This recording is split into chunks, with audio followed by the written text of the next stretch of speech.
Bonjour à tous, j'espère que vous m'entendez bien.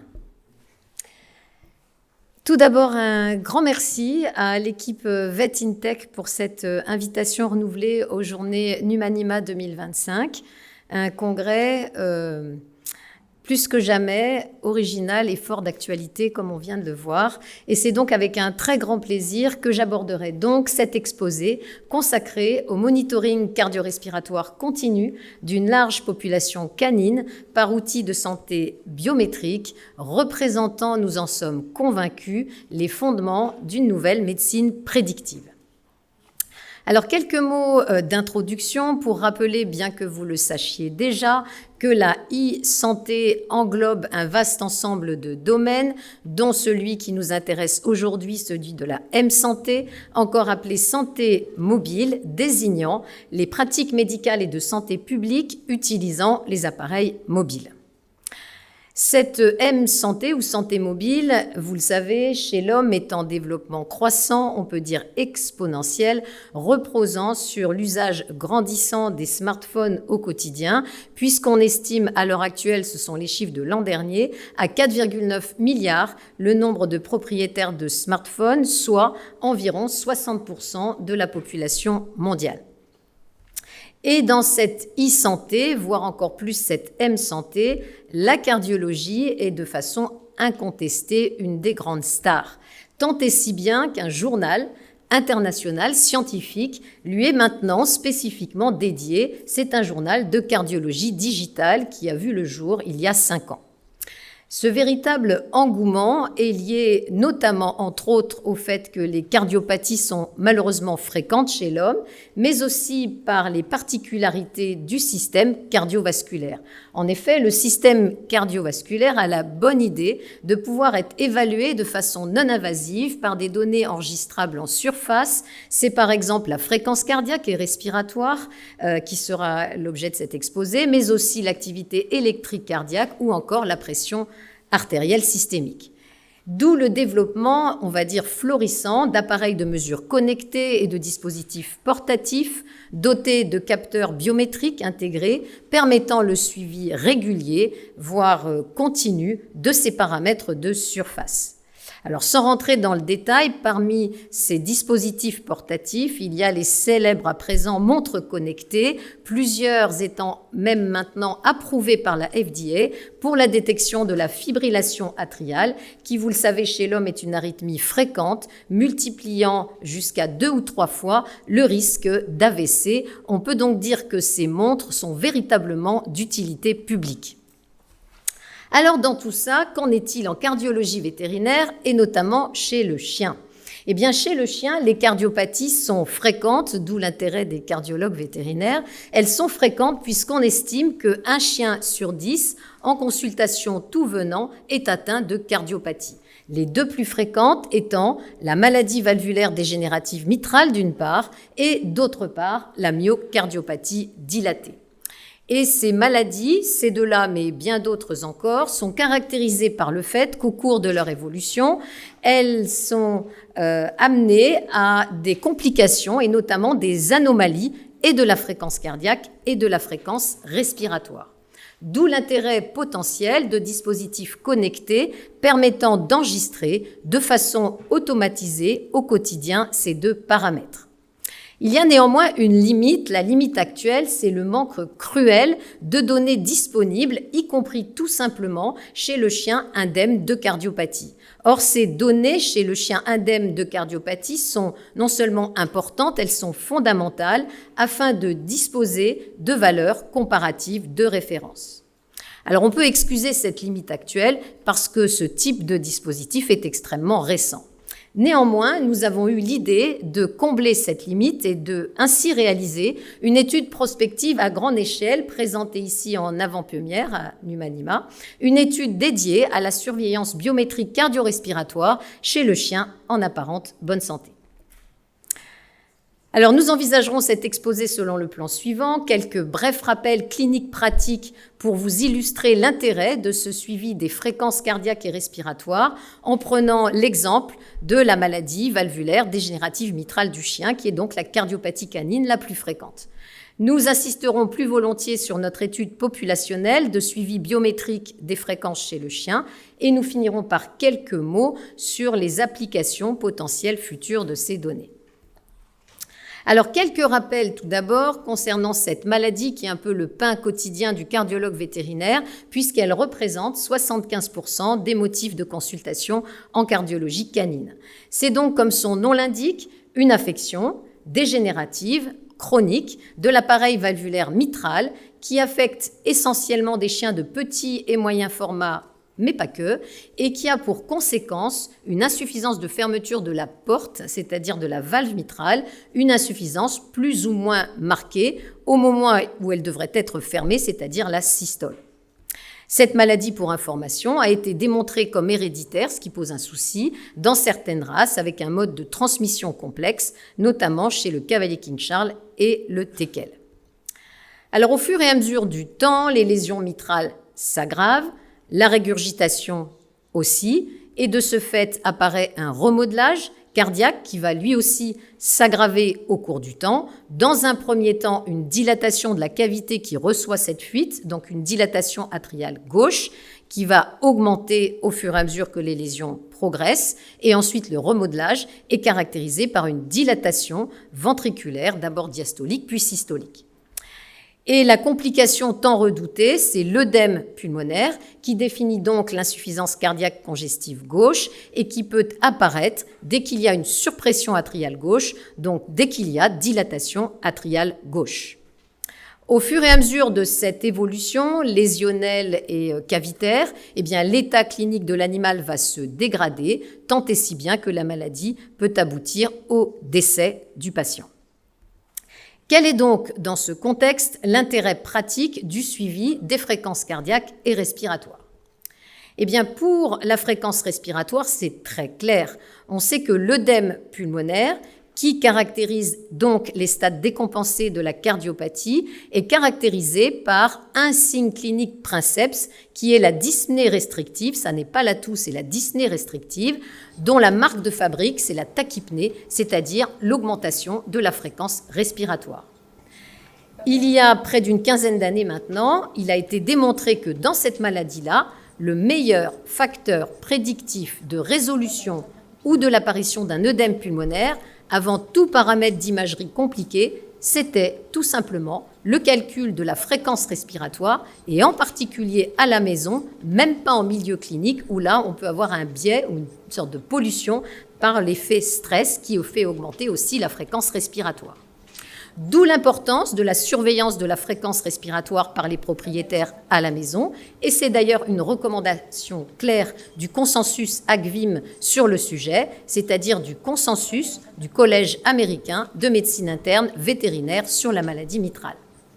Actuellement, majoritairement, la surveillance se fait par les propriétaires avec le bon vieux chronomètre qu'on déclenche sur 15 ou 30 secondes, ou avec des applications smartphone de plus en plus utilisées. Elles sont gratuites, elles sont d'utilisation très simple et elles permettent un résultat rapide. En général, elles sont bloquées pour avoir une fréquence sur 30 secondes. Le problème de ces mesures manuelles par le propriétaire, avec ou sans application, c'est leur limite. Et la première limite, c'est le fait qu'elles sont ponctuelles. C'est tout au mieux 30 secondes dans la journée, et si vous calculez 30 secondes dans la journée, ça n'est que 0,03% de celles-ci. Donc en aucun cas, ces mesures ponctuelles ne reflètent les variations de la fréquence respiratoire selon les moments de la journée, selon l'activité ou selon la prise des médicaments. On conçoit donc aisément, dans ce contexte, tout l'intérêt du suivi de la fréquence respiratoire le jour, la nuit, de façon automatisée avec un dispositif biométrique portatif. Pour la fréquence respiratoire, même chose. Au cours de l'évolution de la maladie, la fréquence cardiaque augmente. Elle augmente déjà lorsque le reflux va devenir moyennement important à important, et ça s'explique très bien en raison de la baisse secondaire du débit artériel qui va stimuler le système orthosympathique et le système chronotrope positif par excellence. Et puis la fréquence cardiaque va encore plus augmenter lors d'œdème pulmonaire. On conçoit donc aisément, là encore, toute la pertinence de surveiller la fréquence cardiaque, notamment par les propriétaires à la maison. À la maison, c'est l'idéal pour annihiler l'effet stress en milieu clinique qu'il y a toujours plus ou moins. Le problème du calcul de la fréquence cardiaque par le propriétaire à la maison, eh bien, c'est qu'il y a des limites encore plus grandes que pour la fréquence respiratoire. On retrouve le fait que ça n'est qu'un échantillon, 30 secondes par jour au mieux dans la journée, c'est même pas 0,1% de la journée. Et puis surtout, pour un propriétaire, il est difficile de calculer précisément la fréquence cardiaque, ça n'est pas un clinicien, il peut le faire par palpation du choc précordial. Certains y arrivent, mais ce ne sont pas des cliniciens aguerris. Et puis certains achètent un stéthoscope, mais là encore, ils ne sont pas entraînés à une sémiologie auscultatoire fine. D'où l'intérêt de mesures automatisées de la fréquence cardiaque avec un dispositif portatif et d'où l'intérêt de notre étude populationnelle de suivi biométrique des fréquences chez le chien. Cette étude, quel a été son objectif principal? Alors, il s'agissait d'une étude prospective observationnelle réalisée entre 2022 et 2025 et l'objectif a été de constituer pour la première fois une base de données de fréquences enregistrée au repos de façon non invasive et au long cours grâce à un outil de santé biométrique et à partir d'une large population internationale de chiens en apparente bonne santé. Cette récolte de données physiologiques de référence et à grande échelle étant la condition nécessaire pour savoir identifier ultérieurement au mieux des écarts pathologiques, par exemple basés sur l'IA. Pour ce faire, le matériel méthode a été le suivant. Le dispositif que nous avons utilisé était le BioTracker, donc l'outil de santé biométrique Minitels d'Invioxia, qui, pour information, a été récompensé au CES Las Vegas à Las Vegas 2024 pour la meilleure innovation dans la catégorie IA. Avec ce type de dispositif, les fréquences sont calculées comme suit. Elles sont calculées au repos dès que le chien est immobile au moins 40 secondes, avec pour principe de mesure la sismocardiographie, qui est donc une technique qui, comme son nom l'indique, s'inspire des techniques d'analyse de l'activité sismique. Les enregistrements se font là au niveau de l'encolure et c'est l'enregistrement des vibrations mécaniques liées au battement cardiaque et au mouvement respiratoire qui permettent de générer des signaux et ces signaux sont ensuite transmis et analysés par des algorithmes basés sur l'IA. Les enregistrements s'effectuent de façon régulière, en moyenne pendant 1 à 3 minutes et sont espacés de 15 minutes au moins, ce qui fait qu'on peut obtenir par jour jusqu'à 2 heures d'enregistrement. On est donc bien loin, bien au-delà des 30 secondes par jour proposées par les mesures manuelles, en sachant que ces mesures ont été démontrées comme fiables, respectivement à 99% et 97% pour la fréquence cardiaque et la fréquence respiratoire. Concernant à présent les critères d'inclusion, il s'agissait uniquement de chiens en apparente bonne santé, ayant porté le dispositif appartenant à tout pays et pour lesquels on avait les données d'âge, de sexe et de poids. Ça faisait partie des critères obligatoires, le renseignement de ces 3 données. De surcroît, il fallait qu'il y ait confirmation par les propriétaires de la bonne santé apparente de leurs animaux grâce à un questionnaire dédié qui incluait toute une liste de signes cliniques à cocher si présent, avec une case supplémentaire à cocher et à remplir pour les autres signes cliniques potentiels. Et donc, seuls les chiens, indemnes de tout signe clinique rapporté, ont été inclus dans l'étude et de surcroît, parmi ces chiens, ceux pour lesquels des événements cliniques ou statistiques ont été identifiés pendant la période de l'étude ont été exclus. Alors, par événement clinique, on entendait ceux qui étaient remontés sur la plateforme par les propriétaires et par événement statistique, toute identification algorithmique de variations aberrantes. On a donc été extrêmement drastique sur les critères d'inclusion. Alors, les principaux résultats ont été les suivants. Concernant les caractéristiques tout d'abord de la population de l'étude, au départ, 1012 chiens ont été inclus. Pourquoi inclus? Parce qu'on disposait des 3 données obligatoires, âge, sexe, poids, et parce que le questionnaire avait été dûment complété par les propriétaires. Sur ces 1012 chiens, 283 ont été exclus en raison d'au moins un signe clinique rapporté. Ce pouvait être n'importe quel signe clinique. Il en restait donc 729 et 26 chiens supplémentaires ont été exclus en raison d'un événement soit clinique, soit statistique survenu pendant la période de l'étude. Ainsi, notre population finale était constituée de 703 chiens de 114 races différentes en apparente bonne santé, avec un tout petit peu plus de mâles que de femelles, 56% versus 44%. Cette population de 703 chiens en apparente bonne santé était caractérisée par un large éventail d'âge et de poids, âge médian 3,8 ans, mais ça allait de quelques mois jusqu'à 18 ans, et un poids corporel médian de 23 kg, mais ça allait de 1 kg à 75 kg. Donc cet éventail se prêtait fort bien à des analyses statistiques. Le temps de port du dispositif était assez long puisqu'en médiane, il a été de 6 mois, avec certains chiens qui l'ont même porté plus d'1 an, ce qui correspond à des durées d'enregistrement en médiane de plus de 80 heures. Et pour certains chiens, là sont les IQR, on avait plus de 200 heures d'enregistrement de toutes ces données, ce qui est vraiment énorme. Alors, la répartition par pays de ces 703 chiens, eh bien, ils étaient distribués dans 29 pays différents, majoritairement en Europe. En numéro 1, la France, avec inclusion dans notre pays de plus de 40% des cas. Et en numéro 2, les États-Unis, avec près de 30% des cas. Quelques cas n'étant pas affichés sur cette carte pour des raisons d'échelle. Il s'agissait de chiens localisés beaucoup plus loin, Taïwan, Singapour ou encore les Philippines. Alors, concernant cette population donc de 703 chiens en apparente bonne santé, quelle a été l'influence de l'âge sur les valeurs de fréquence respiratoire et cardiaque? Nous allons commencer par la fréquence respiratoire en fonction de l'âge, âge exprimé en mois, à raison d'1 point moyen par mois par chien. Eh bien, on constate une diminution marquée hautement significative de la fréquence respiratoire jusqu'à l'âge d'1 an et ensuite une certaine stabilisation avec une augmentation très modérée jusqu'à l'âge de 18 ans. Pour la fréquence cardiaque, vous avez ici la représentation des données selon les mêmes codes, à raison toujours d'1 point moyen par mois par chien. Eh bien, on constate des points communs avec la fréquence respiratoire, mais aussi une différence à laquelle on ne s'attendait pas. En effet, l'examen visuel des données permet de révéler 3 segments d'âge distincts.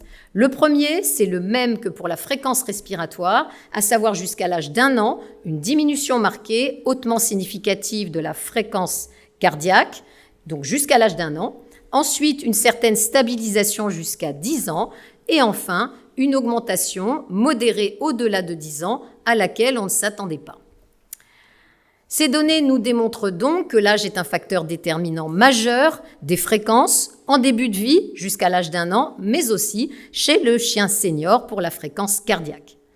Et de ce fait, afin de limiter le biais de l'effet âge sur les autres variables étudiées, nous avons décidé de concentrer nos analyses ultérieures sur les 562 chiens âgés entre 1 et 10 ans qu'on va appeler des adultes non seniors correspondant au segment d'âge numéro 2 de ce graphique. Alors voici ces 562 chiens, c'est dur à dire, en apparente bonne santé, adultes non seniors. Eh bien, on a décidé chez ces chiens-là d'étudier le moment de la mesure, l'effet du moment de la mesure, nuit versus jour, sur les fréquences. Voici donc représentées les fréquences cardiaques à gauche, respiratoires à droite, avec en bleu les mesures la nuit, en jaune les mesures le jour, et on constate dans les deux cas, on s'y attendait un peu, mais on constate, c'est démontré, que les fréquences sont toutes les deux significativement plus basses la nuit que le jour, avec en médiane 3 points d'écart. On a donc démonstration d'une différence significative des valeurs diurnes et nocturnes de fréquence et cardiaque et respiratoire. On n'avait pas cette démonstration pour la fréquence respiratoire. Et ceci nous invite à nous poser quelques questions, notamment 3. Première question, ces mesures nocturnes, notamment de fréquence respiratoire qu'on n'avait jamais eues, seront-elles plus sensibles pour détecter un événement cardio-respiratoire indésirable ou l'inverse? Deuxième question, il y a des seuils actuels clinique, manuel de fréquence respiratoire pour détecter un œdème pulmonaire ou sa résolution. Selon les auteurs, 30 à 40 mouvements respiratoires par minute. Est-ce que ce seuil ne serait pas à revoir maintenant à la baisse avec ce type de dispositif, puisqu'on voit qu'on a des valeurs basses, en particulier la nuit, avec une médiane à 14 mouvements respiratoires par minute. Et ce nouveau seuil qu'on établira, et qu'on espère établir bientôt, ce nouveau seuil qu'on qualifierait non pas de clinique mais de biométrique, ne sera-t-il pas plus sensible pour détecter ces fameux événements indésirables cardio-respiratoires? Seul le temps et seules les études ultérieures nous permettront de répondre à ces questions. Concernant toujours ces 562 chiens, adultes en apparente bonne santé, on a décidé d'étudier la saisonnalité des valeurs de fréquence cardiaque et respiratoire. Et pour ce faire, on a défini un sous-groupe très particulier de chiens, 121 chiens, qui habitaient tous dans l'hémisphère nord et pour lesquels on avait au moins 10 mois consécutifs d'enregistrement à raison d'au moins 10 jours par mois.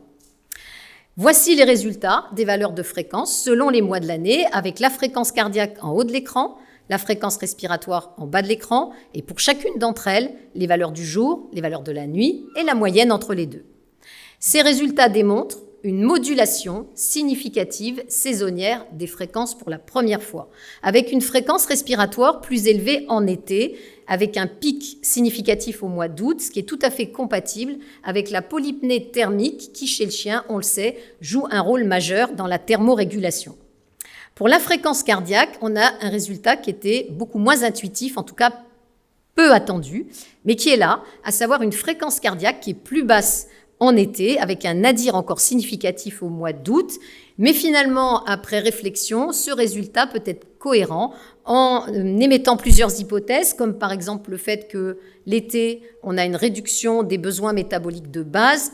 Le chien suit notre mode de vie, donc il dort un peu plus, il fait moins d'activité physique intense, donc il réduit ses besoins de base. Et puis, on a cette fameuse vasodilatation périphérique, une vasodilatation qui peut être modérée, qui suffit pour diminuer un peu la précharge et la post-charge, et donc réduire le travail du cœur.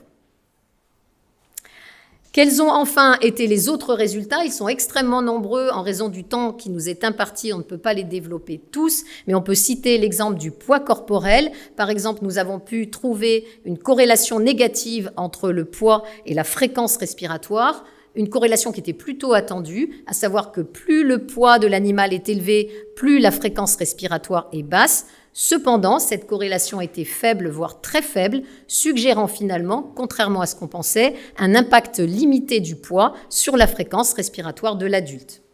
Et concernant la fréquence cardiaque, on a été étonné de trouver une seuil de cassure à 20 kg. Pour les chiens de moins kilos, on avait des résultats attendus, qui sont des résultats qu'on connaît en clinique ou même en biologie au sens large, à savoir une corrélation négative entre le poids corporel de l'animal et la fréquence cardiaque. En d'autres termes, plus le poids est élevé, plus la fréquence cardiaque baisse, mais étonnamment, cette corrélation négative qu'on connaît bien, on ne l'a pas retrouvée au-dessus de 20 kg, on avait même une tendance inverse. Et enfin, parmi les derniers résultats, on a étudié par groupe de races les plus fréquents, les fréquences cardiaques et respiratoires, ce qui nous a permis de dégager pour la première fois des caractéristiques biométriques raciales par comparaison avec la population globale. Alors, quelques mots pour finir concernant les applications potentielles pratiques de ce type de résultats. Alors, malgré ces limites, notamment le fait que l'apparente bonne santé des animaux était basée sur les observations des propriétaires, cette étude prospective, biométrique, à grande échelle et en conditions de vie réelle, représente à notre connaissance la première analyse approfondie au long cours des fréquences au repos chez plusieurs centaines de chiens de plus de 100 races différentes, et elle met en lumière l'influence de multiples facteurs. Certains étaient attendus, d'autres absolument pas. Parmi ces facteurs, l'âge, le poids, le moment de la journée, la saison ou la race. Toutes ces données de référence viennent donc enrichir nos connaissances de base. On revient à nos fondamentaux à la base, donc connaissances de base en physiologie cardio-respiratoire canine. La prochaine étape, et on y est déjà, sera d'identifier des écarts pathologiques par rapport à ces profils physiologiques normaux, ce qui nous ouvre de nouvelles perspectives en matière de prévention, de surveillance plus ciblée des animaux à risque, avec même j'en suis convaincue parce qu'on a commencé, un ajustement thérapeutique qui sera plus optimisé et même plus anticipé que ceux malades.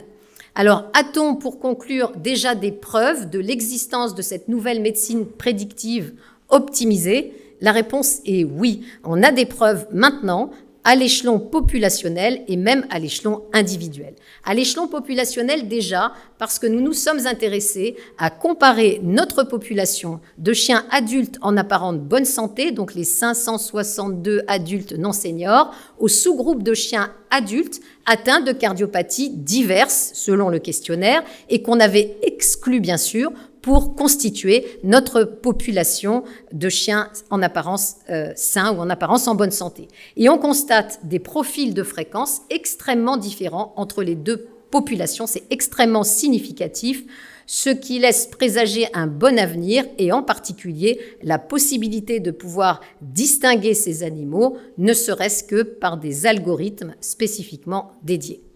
Et puis, on distingue déjà des preuves à l'échelon individuel. Ne serait-ce sans trop dévoiler, mais on constitue encore depuis plus d'1 an une cohorte de chiens. Cavalier King Charles, je les aime beaucoup, donc on a dédié cette cohorte au Cavalier King Charles, atteints de maladie mitrale, et on effectue depuis plus d'1 an des suivis individuels, comparés, cliniques et biométriques de chaque chien, et on va avoir bientôt l'épreuve de l'intérêt prédictif de suivre ces animaux par outils biométriques. Et puis on a aussi des preuves formelles par le système algorithmique qui a déjà été mis en place et testé rétroactivement par Invoxia. Je vous illustrerai ceci juste par un exemple. Il s'agissait d'un chien atteint de maladie valvulaire dégénérative mitrale. On voit ici une alerte. Cette alerte, c'est l'augmentation progressive de la fréquence cardiaque qui s'est produite tout doucement, mais sûrement, malheureusement, pendant environ 120 jours. Cette alerte avait été détectée par l'algorithme. Elle est indétectable par le propriétaire. Et cette alerte, elle survient 2 mois en avance, donc 2 mois avant l'apparition d'un œdème pulmonaire qui est l'accident tant redouté chez ces animaux. Ceci illustre donc la capacité potentielle de détection précoce des complications de la valvulopathie par ce type de dispositif biométrique. Je vous remercie de tout cœur de votre attention. Je remercie toute l'équipe très dynamique de Vet Intech. J'ai beaucoup de respect et d'admiration pour ce travail. Les organisateurs de Numanima, c'est globalement les mêmes. Et puis, bien sûr, la société Invoxia, avec lesquelles j'ai un grand plaisir, passionné de travailler.